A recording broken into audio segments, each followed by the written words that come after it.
그들의 마음이 주를 향하여 부르짖기를 딸 시온의 성벽아 너는 밤낮으로 눈물을 강처럼 흘릴지어다. 스스로 쉬지 말고 네 눈동자를 쉬게 하지 말지어다. 초저녁에 일어나 부르짖을지어다. 내 마음을 주의 얼굴 앞에 물 쏟듯 할지어다. 갓길 어귀에서 주려 귀진하던 내 어린 자녀들의 생명을 위하여 주를 향하여 손을 들지어다 하였도다. 여호와여 보시옵소서. 주께서 누구에게 이같이 행하셨는지요.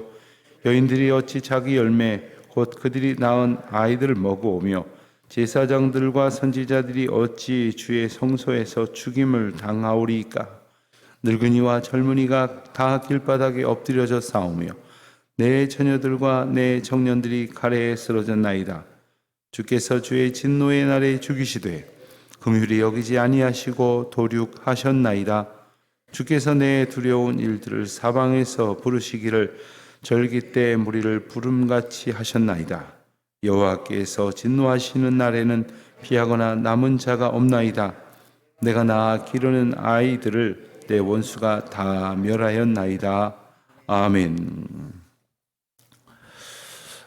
예레미야가 지은 5편의 슬픔의 노래 가운데 오늘 두 번째 시 2장의 마지막 부분을 보게 됩니다. 그 2장을 구성하고 있는 내용은 오늘 본문이 시작된 18절부터와 그 17절까지의 분위기가 조금 다르게 이렇게 펼쳐지고 있습니다. 이 앞에서 하나님께서 예루살렘에 내리셨던 그 진노, 그리고 그로 인해서 몰락한 유다 백성들의 현실을 생생히 예레미야는 묘사를 하고 있었습니다. 그리고 그 현실 앞에서 통한의 눈물을 흘리며 그 참상을 하나님 앞에 간절히 기도하던 모습을 예레미야가 보여주었습니다.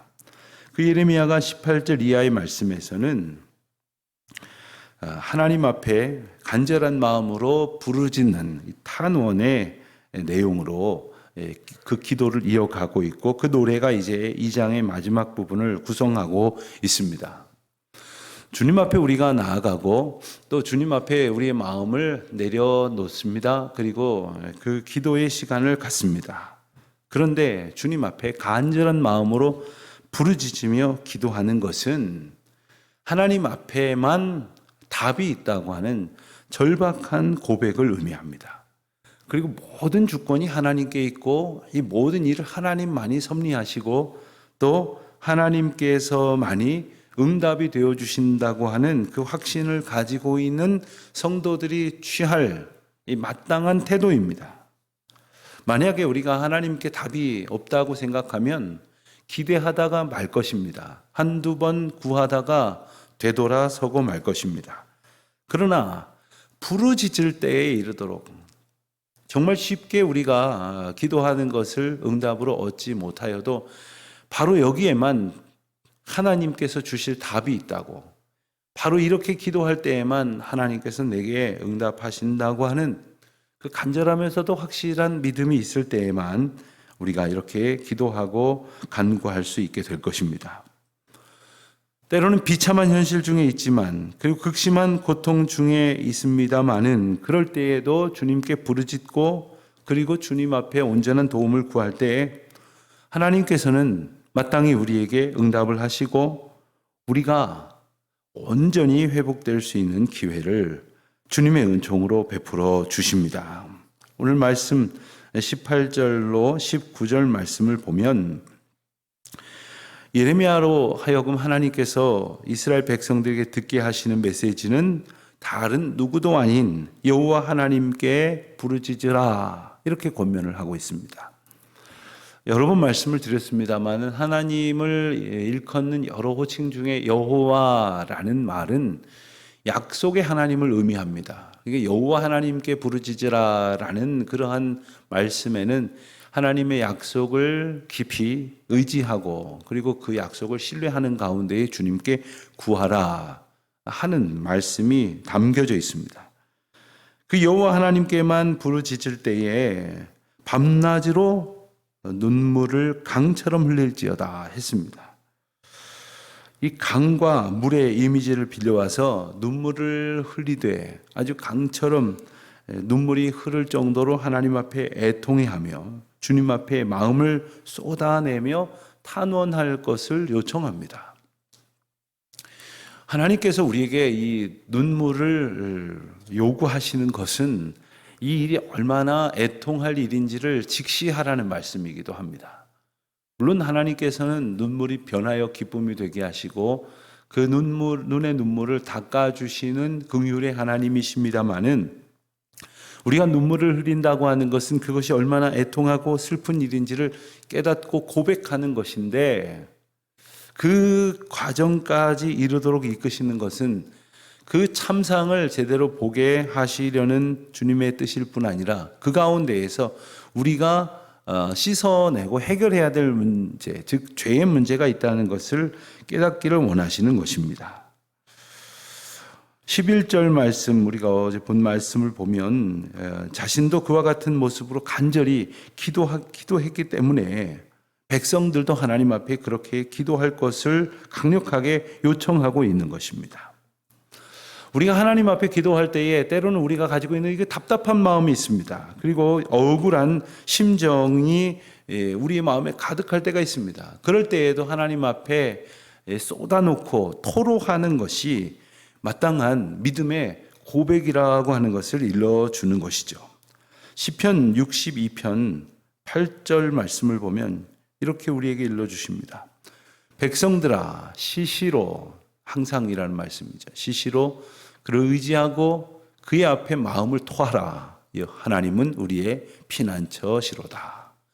물론 주님이 우리 마음 다 아십니다. 우리가 하나님께 구구절절히 설명하지 않아도 어눌하게 설명하는 것보다 더 분명하게 아십니다. 그러나 우리가 하나님 앞에 우리 마음을 토해 놓을 때 우리 자신이 깨닫습니다.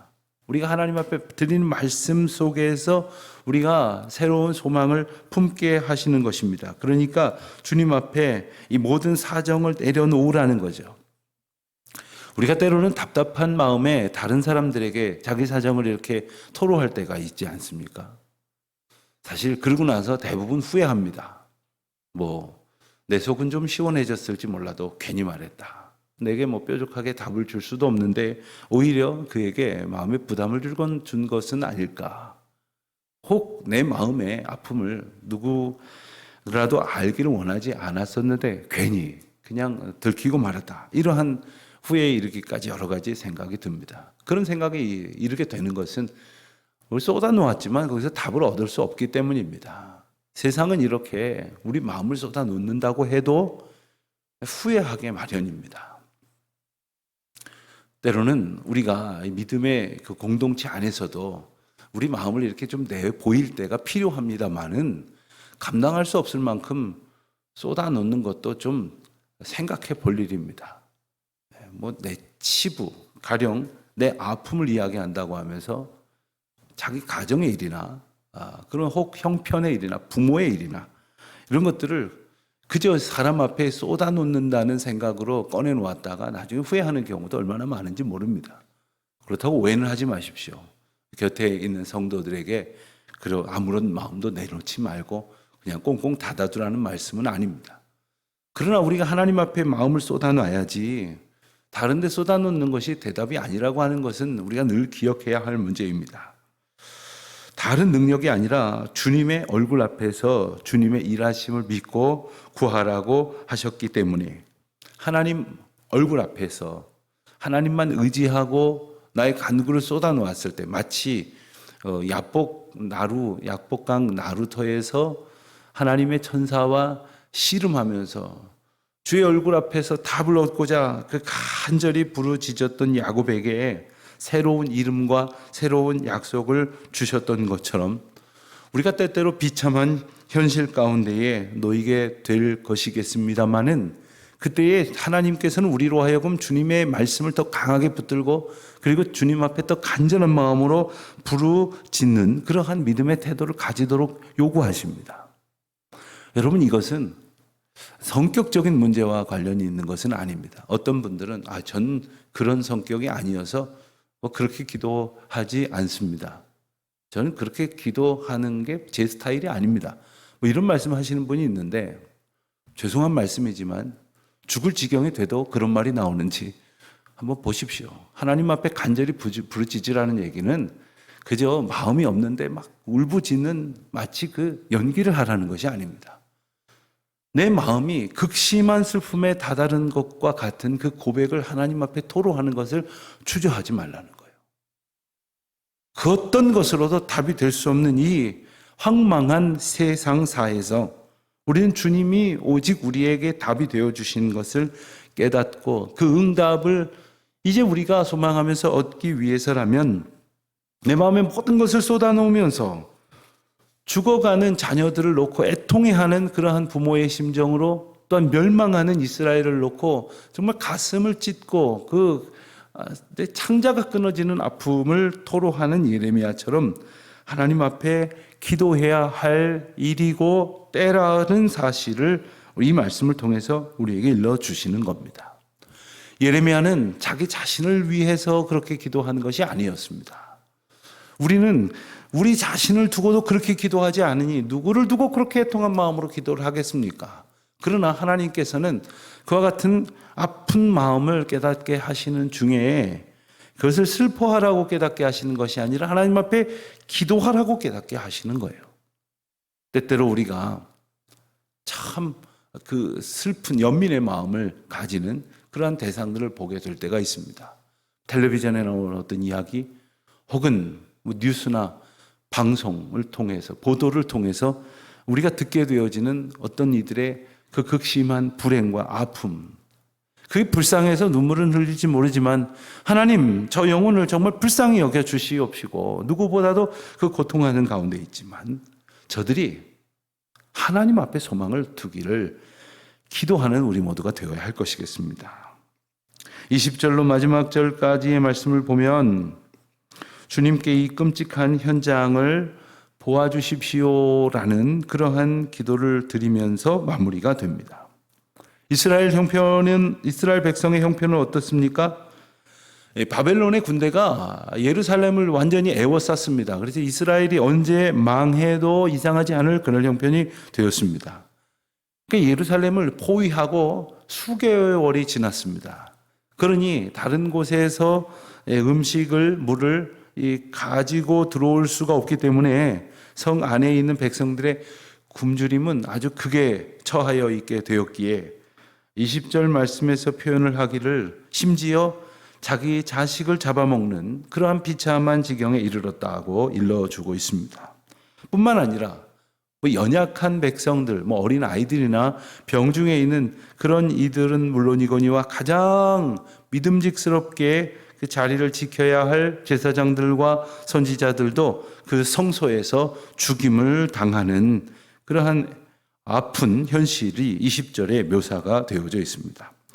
그런가 하면 21절의 말씀을 보면 늙은이와 젊은이가 다 길바닥에 엎드려져 싸우며 처녀들과 청년들이 칼에 쓰러졌나이다. 그들이 이 예루살렘 성 안에 있으면서도 끊임없는 이제 공격을 받습니다. 막아낼 길이 없는 그러한 형편 속에서 견디다가 마침내 성 밖에서 대기하던 바벨론 군대가 성벽을 무너뜨리며 칼을 들어 무자비하게 공격해 오자 이처럼 남녀노소가 끔찍한 죽임을 당하게 되어지는 것이죠. 예레미야가 기도하는 것은 하나님이시여 이 참상에 눈을 감지 마시고 이들을 바라보심으로 긍휼을 베풀어 주십시오. 그러기 위해서 먼저 우리가 주님을 바라보는 그러한 믿음의 자세를 가져야 합니다. 주여 나를 바라봐 주십시오 하면서 막상 내가 주님을 바라보지 않는 그런 어리석음이 있어서는 안 될 것입니다. 그래서 21절, 22절 말씀을 보면 이 모든 것이 여호와의 진노하심이라고 하는 사실을 이 모든 것을 모든 자들이 깨닫게 해 주시기를 앞선 어제 보았던 17절 말씀에 이어서 다시 한번 마지막 간구로 21절, 22절에서 기도하고 있습니다. 사랑하는 성도 여러분, 우리에게 아픔이 있습니다. 하나님 나를 불쌍히 여겨주시옵소서. 나의 아픔을 좀 바라봐 주시옵소서라는 기도는 어려움에 처하였다면 누구나 다 하게 됩니다. 그러나 오늘 예레미야처럼 하나님의 백성들이 고통 가운데에 돌이켜야 할 이들이 아직 돌이키지 않고 있다면 그를 향하여 하나님의 마음으로 애통해 하게 하시는 것은 우리 자신을 먼저 보게 하셔서 우리야말로 그렇게 하나님 앞에 애통한 마음으로 자복하는 기도를 드려야 하고 하나님의 구원을 얻어야 할 이들인데 그러지 않고 있다는 사실을 깨닫게 하시며 또한 그와 같은 긍휼의 은혜로 우리가 지금 구원의 은총을 얻고 있다는 것을 깊이 깨닫고 감사하라 하시는 말씀인 것입니다. 하나님의 진노의 때에 우리는 무엇을 해야 하겠습니까?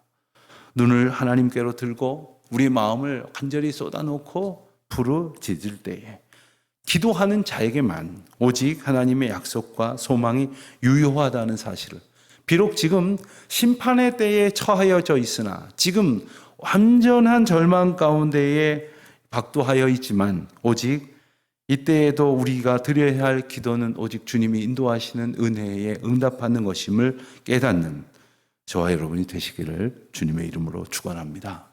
기도하겠습니다. 하나님 아버지, 저희가 오직 하나님께만 우리의 마음을 두고 우리의 시선을 고정하고 그리고 우리의 마음의 애통함을 온전히 쏟아놓고 기도하는 자들로 주님이 붙들어 주시기를 간절히 원합니다. 저희가 어떻게 주님의 은혜를 바라볼 수가 있겠습니까? 어떻게 기도할 수가 있겠습니까? 저희로서는 할 수 없사오니 주여 저희들의 마음을 붙드시고 저희의 시선을 고정하게 하시며 저희 마음을 주님 앞에 내려놓게 하여 주시옵소서. 긍휼을 허락하여 주시옵소서. 예수님의 이름으로 기도드립니다.